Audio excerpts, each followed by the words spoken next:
गुलाम।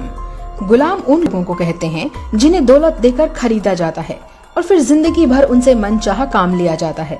मगर कई गुलाम ऐसे भी हुए जो उसे खरीदने वाले राजा या अमीर के इतने करीब आ गए कि एक बादशाह के बराबर रुतबा पा बैठे। आज हम ऐसे ही कुछ गुलामों के बारे में जानेंगे जो अपने मालिक की मेहरबानी की बदौलत जर्रे से आसमान तक पहुंच गए। मलिक अंबर। मलिक अंबर इथोपिया का गुलाम था जिसे अहमदनगर के सुल्तान के वजीर चंगेज खान ने खरीदा। मलिक अंबर की वफादारी से चंगेज खान इतना खुश हुआ कि उसने मलिक अंबर को वो सब कुछ दिया जो एक सल्तनत के वारिस को मिलता है। बाद में अंबर मलिक मुगलों की नजर में आया और मुगलों ने उसे अपना जनरल तक बना दिया। कुतुबुद्दीन ऐबक मोहम्मद गोरी द्वारा खरीदा गया गुलाम था। कुतुबुद्दीन की कुत्तों से भी ज्यादा वफादारी के कारण गोरी ने पहले इसे अपना सैन्य सहायक बनाया और फिर दिल्ली का सुल्तान तक बना डाला। गुलाम वंश की नींव कुतुबुद्दीन ने ही डाली।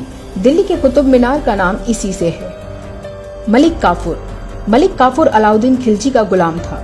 वो अलाउद्दीन खिलजी के इतना करीब था कि उसे देवगिरी का गवर्नर तक बना दिया गया था। खिलजी की मौत के बाद उसने खिलजी की जगह लेने की कोशिश की, पर खिलजी के ही अंग रक्षकों ने उसे मौत के घाट उतार दिया। Vinayak Damodar Savarkar. Savarkar east India company यानी ब्रिटिश राज का गुलाम था। 1911 में उसे अंडमान की कुख्यात जेल में डाल दिया गया।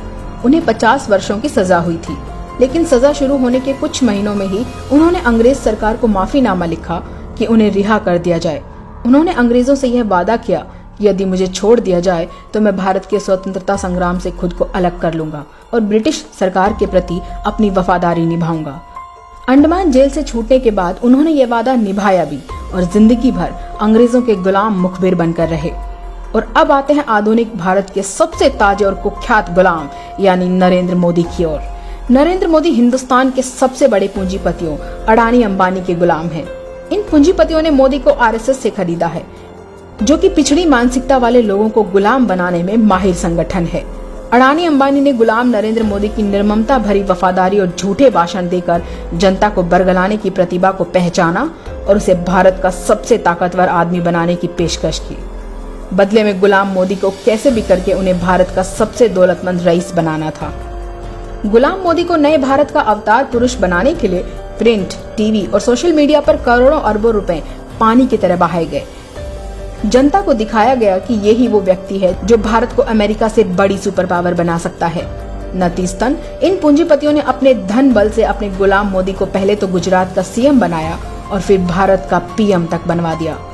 बस तब से लेकर अब तक गुलाम मोदी भारत देश की तमाम संपत्तियों को अपने इन पूंजीपति आकाओं के हवाले कर रहा है, कानून बदल रहा है और सामने आने वाली हर बाधा को बेरहमी से कुचल रहा है। तो अब आप समझ ही गए होंगे कि देश क्यों बर्बाद हो रहा है, हम फिर से गुलामी के दलदल की ओर क्यों धकेले जा रहे हैं, क्यों देश की हर संपत्ति बेची जा रही है, क्योंकि देश पर एक राष्ट्रभक्त नहीं एक गुलाम राज कर रहा है।